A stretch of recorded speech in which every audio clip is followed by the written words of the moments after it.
you might have had a loved one that passed on and you're dealing with their estate. And what are the things that they have? Well, one of the great places people have built wealth in America is in their retirement accounts. And so you may have an opportunity to inherit account.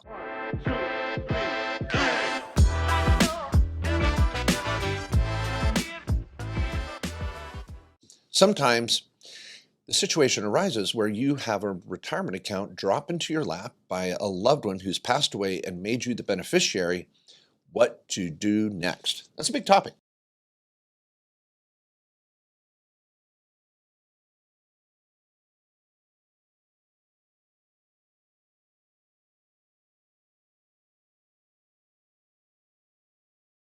Yeah, this is a big topic and it's serious. You might have had a loved one that passed on and you're dealing with their estate. And what are the things that they have? Well, one of the great places people have built wealth in America is in their retirement accounts.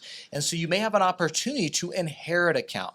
And so we want to talk about the options there, whether you're a spouse or a non-spouse beneficiary. Those are the IRS terms. There's either spouses and everyone else, non-spouse beneficiaries, okay? Yeah, it used to be like kids or this or that. You're like Yeah. a stepbrother or whatever. The rules have really gotten simpler. Thank goodness. And Yes. for those in Utah, we're just talking about the spouse, the one spouse, okay? Okay, wow. You only get Woo! one for the... Taking a shot out there. We just Yeah, lost yeah. a few listeners. Yeah, Maybe gained a few, I too. grew up in Utah, so I earned the right to give that joke. Okay. Well, let's break it down. Now, sometimes what's going to happen, and what we think is the best outcome is for this account to continue on, because you get to continue that tax deferral if this is a traditional account that could be inherited, or you get to continue the tax-free growth if it's a Roth account here. Now, the rules, like I said, for spouse or non-spouses are different, so we want to talk about those two separately, and maybe we hit spouse first. Yeah, and would it be fair to say in those two columns, a spouse beneficiary and everyone else, then under those columns you have an A and a B, a traditional account or a Roth. Yeah. And the age of the individual is going to affect those two sub-columns, but let's say A or B. Yes. So I'm Great a spouse and I inherit my deceased spouse traditional account. What would Okay. normally happen? The best thing to do if you're a spouse inheriting an account is just you do what's called a spousal rollover. And I like to do this for traditional or Roth, because what happens is if you're the surviving spouse, their IRA, if it's traditional, just becomes a traditional IRA in your name. No inherited account, no 10-year rule. We're going to come to that for non-spouse beneficiaries. Doesn't matter your age, it just comes over and it's an IRA in your name. Okay. Same thing would happen if it was a Roth account that was inherited. You inherit and now you have a Roth IRA in your name. But if you already have a Roth account, their assets can just get rolled into your existing Roth account. So that's unique to spouses, and that's called the spousal rollover. That's why, as a recommendation as estate planning lawyers, we like to say when you're setting up your account, list your spouse as the beneficiary first, then your trust, if you have one that could have your kids, for example, or you could have just listed your kids if you don't. But we like listing the spouse first because you have that easy spousal rollover. No probate, no trust needed. It just directly goes over to your surviving spouse. Now, for those of you that are like, whoa, beneficiary designations, we have a podcast right before this one where we talked about designating your beneficiary. So if you bumped into this podcast wondering, what do? I just inherited one. Please go back and listen to the sister podcast of what should you be doing with your own beneficiary designations to see what happened on the front end. Okay, so let's say you're a spouse, you inherit a traditional or a Roth, you can roll it into your personal account and continue going on. What happens if the spouse that died was already doing RMDs, required minimum distributions? Does the surviving spouse have to keep that up at that point? Okay, now the easy answer on this one is if it's a Roth, it doesn't matter. The age of the deceased spouse doesn't matter whether they're an RMD or not, because Roths don't have RMDs. Okay. So that's going to come over to you as the surviving spouse. Don't worry about RMD. You're good. Now, if this was a traditional account and the beneficiary was the deceased spouse, I should say here, was already in RMD, you can still inherit as a traditional account. And now it's following your age of when you'll have to start taking RMD, which is 73 right now. Now, you will have to take RMD in the year of their death. So if they passed away in, let's say, 2024 and they were in RMD, you'd have to do 2024 RMD. But let's say you're 5 years younger and you're only 68. Okay, you're not in RMD yet. Well, you'll inherit that traditional account and you don't have to worry about RMD now for another 5 years until you hit 73. Okay, you get to hit reset and Yes. to stop the RMD madness. This is again for if you are a spouse inheriting a traditional account from a spouse. That's when this special RMD exemption allows you to hit reset and just drop the money into your account and wait until you're required to take distributions. All right, so now let's go over to the other column, Yeah. which is everyone else but the spouse inheriting an IRA. And we have the traditional column and the Roth column. Can we do low-hanging fruit first? Can we do Roth? That's the easy one. And frankly, that's what you want, is you want your family members to inherit a Roth. They are the creme de la creme of anything you could ever inherit. So let's say a child inherits your IRA or 401k, or a brother or sister, and it's a Roth account.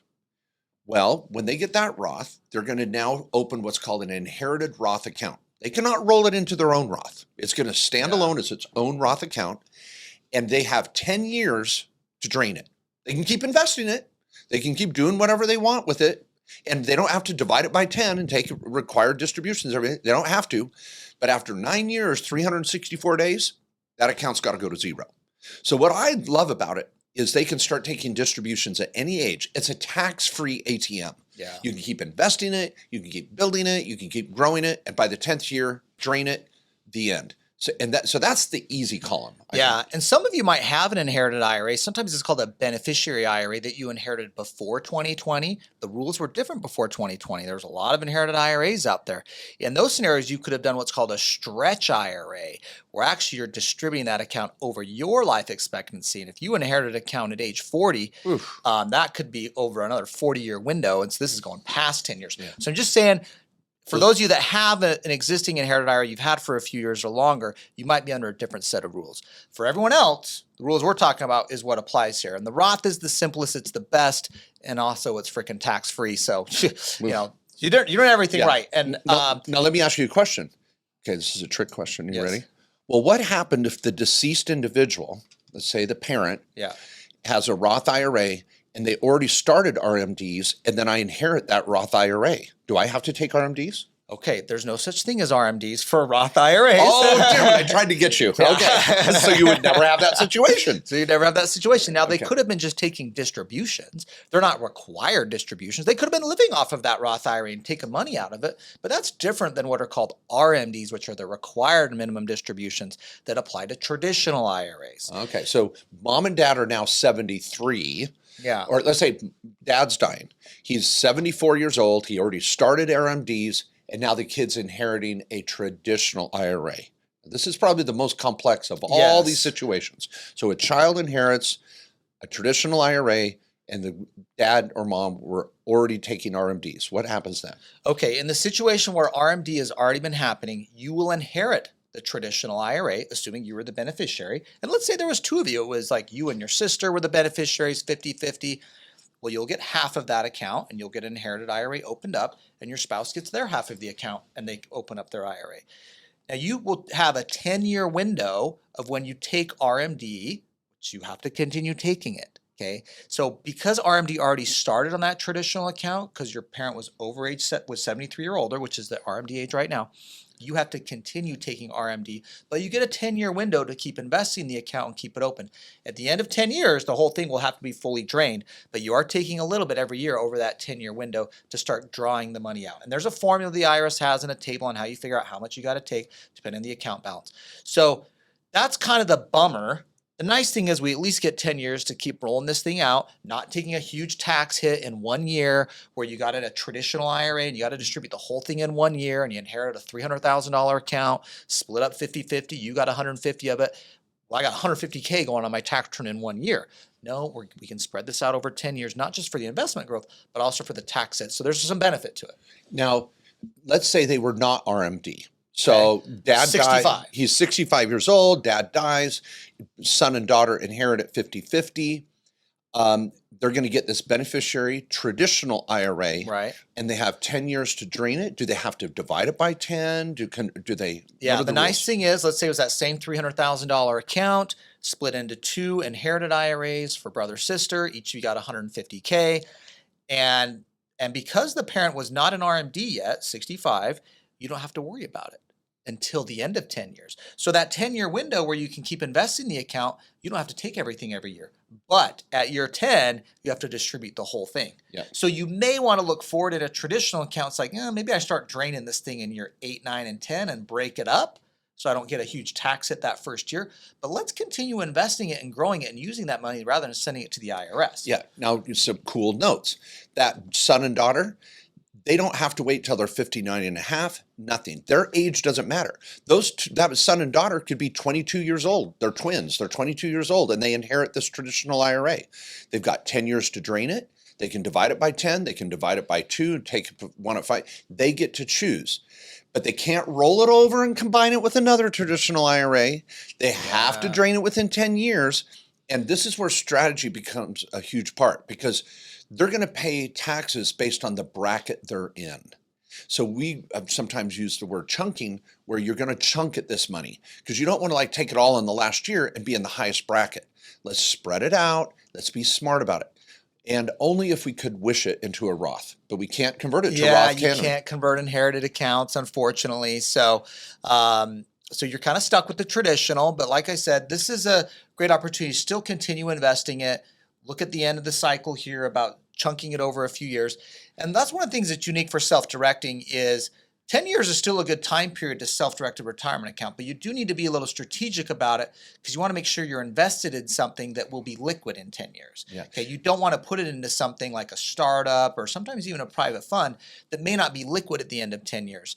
But maybe a rental property or something you can control the sell of, or some private note lending, or some other investments are a little more straightforward in terms of liquidity. And this is a great note that Matt just opened up, a little rabbit hole, if you will, is that let's say dad was fully invested at Merrill Lynch and he had $1 million traditional IRA or 401k that he built up working for Kodak over the years, or who knows what, IBM. And so Is Kodak even around? No, they're not. But Okay. It was on a podcast the other day, so it was on my brain. But anyway, that's a whole other story. You may have heard of cameras that actually have film, or record players that have vinyl. That's another conversation. Okay, so now these two kids inherit this $1 million traditional IRA or 401k, and they're going to say, I don't like just staying at the Merrill Lynch. Can I roll it to a self-directed account?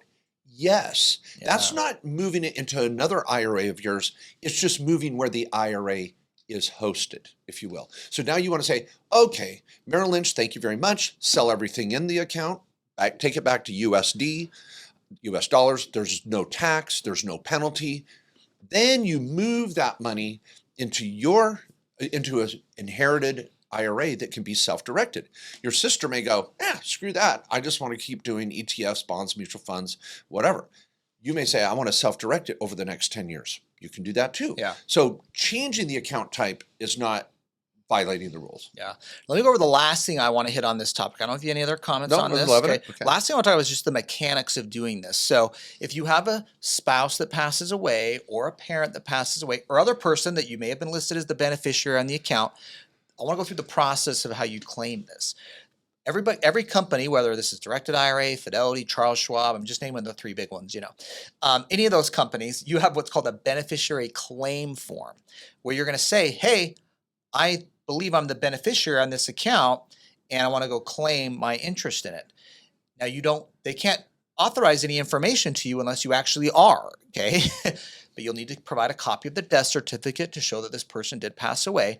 And then what happens is they will then communicate back to you and say, okay, looks like you are a beneficiary. Do you want to open up an inherited IRA? Again, some companies call it a beneficiary IRA. It's the same dang thing. And let's say mom or dad passed away, and like Mark said, the account was at Merrill Lynch or it's at Fidelity.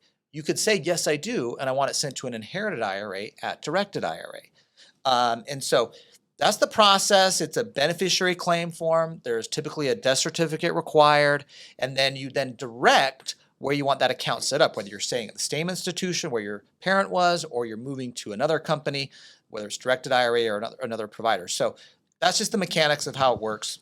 and the claim process. The And last- plan on a couple weeks. Oh, at There's least, other yeah. people involved in this, and for deceased accounts, every company has their own little department on this. We have a small team here that handles them in ours because when you get 20,000 accounts, people do pass away. Yeah, and I'll just give you one other fun example here, and then Fun example on inherited and yeah. beneficiary IRAs. Let's say you've been telling Dad, you've been invested in freaking Berkshire Hathaway and Apple for 20 years. Holy crap! Why That didn't wouldn't you? have been bad over the last 20 years. That's though. true. That's that true. Would have been, Yeah. How about Kodak? Yeah, Kodak. Yeah. So Dad's been stuck in the mutual fund world for whatever years, and you've been begging Dad to buy some Bitcoin. And you're like, Dad, you should have bought when it was $2,000. Well, whatever. And so you've been giving Dad a hard time. Dad's passed away. You loved him. He was a great mentor, and he left you this account. Now you're going, now I'm going to go buy some Bitcoin. And in 10 years, Bitcoin's going to be maybe somewhere good, and that's what you believe. And we're not telling you to go buy anything here. We're just telling you invest in what you know. And you may say, oh my gosh, I'm going to go buy cryptocurrency with this inherited IRA. You can do that. You go open up your inherited IRA at directed IRA, which could be an account where you open up an LLC and you can do DeFi wallets all day long. Or you may want to just open up an inherited crypto IRA, which we have at our office. And you can roll that money right in there and have a Gemini app right on your phone trading crypto within weeks. And now that retirement account is under your control to invest what you know best. And that's the exciting part. There's no penalty, no tax, and go for it. It's just incredible. So that is a fun one. I like that. Do you That's like fun. that? Yeah. And I think, of course, here on the Directed IRA podcast, we like clients to invest in what they want and they know, what they believe in, what they're passionate about, what they have a competitive advantage at. You can buy stocks, bonds, and mutual funds over here if you want. People do that. But you can also invest in real estate, in private companies, in crypto, in small business, in big business. Those are all assets that your IRA or 401k can own. And we know so many people are just frustrated with Wall Street, or they haven't had success in the stock market, or their mutual funds are like never seem to perform despite the stock market going up. They're like, but the one I'm invested in never seems to in over 20 or 30 years. What the heck's going on? And so we get that frustration. That's where self-directing can come into play. And it's not just for your own accounts, it's for the accounts you inherit too, those inherited IRAs as well. now, my last suggestion, and this is really, really important. If you are the beneficiary of a retirement account or a life insurance policy, this is a great opportunity to get a comprehensive plan put together. Have someone walk you through what your options are. This is just a simple podcast hitting some simple general rules and guidelines with some ideas that might get your juices flowing. Our 12, 13 lawyers now doing consultations every day with clients around the country at affordable rates are there for our Main Street business owners, Main Street real estate investors. Book an hour, book an opportunity to get your own estate plan done and have a comprehensive consult. They will answer all the questions you have regarding everything we talked about today and more, because they're going to tailor to your situation. So sit back, this is a great chance to take a little bit of that money and invest $1,000 in your own future. What am I going to do moving forward with my own retirement accounts, my own real estate? How can I take this tax-free life insurance or this Roth IRA invested and buy real estate or invest in another startup down the street that I'm really excited about? That's what that comprehensive consult's about. The link's down below. Get to KKOS Lawyers, and it'll really open up a whole new world to you. Yeah. And of course, if you need the self-directed account, we're here at Directed IRA, directedira.com. You can book a call. We'll go over the situation, help you in setting up the inherited IRA as well. And we're here for you. And of course, we want to make sure you guys got invited to the Self-Directed IRA Summit. This is a one-day event, the best way to quickly learn how to take control of your retirement using an IRA or 401k to invest in assets you know and love, like real estate, private companies, notes, not just the stock market. And we hold this conference every year. You can come in person or attend from a virtual format and have a great time associating with others that are in the same community, the same tribe, and learn what's working and how to do it. It's coming up in the very near future. The link's down below. It'll be in Dallas. And again, we would welcome you in person. We got a rock band on the last night. This party's good. We got a rock band. Spoiler alert, Mark and I make it on stage. So we'll see how that goes. But get over to SDIRAsummit.com. You can register there. We'll see you in Dallas.